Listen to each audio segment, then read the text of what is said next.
Barkanmu da warhaka, da fatan muna lafiya, da fatan kuma za ku danna mana subscribe a wannan channel ta mai albarka domin samun ƙwarin gwiwa tura muku videos da suka danganci al'amuran yau da gobe a wannan channel ta. Mun gode.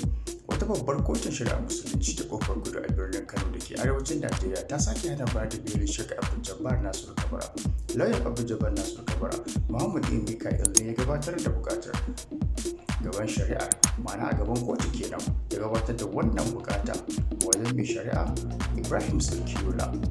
A gabanin dai wannan kotu wannan shari'a, kowa da ya san cewa Sheikh Abdul jabbar ya kasance mutum ne wanda aka zarge shi da tunzura al'umma da kuma su kalamai da ake zargin sa sun saba da aqida addinin musulunci.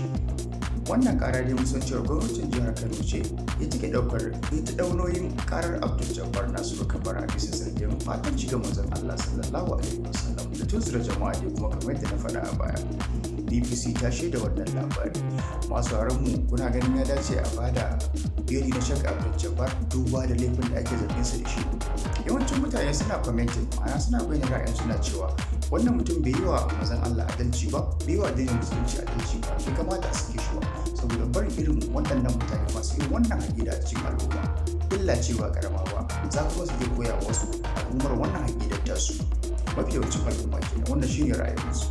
To kuma dai menene ku danna mana subscribe a wannan channel ta mai albarka, domin danna subscribe ɗinku yana ba mu ƙwarin gwiwa wajen haɗa muku videos da tura shi, sannan kuma da danna ƙarar sanarwa domin muna ɗaura bidiyon muka same shi.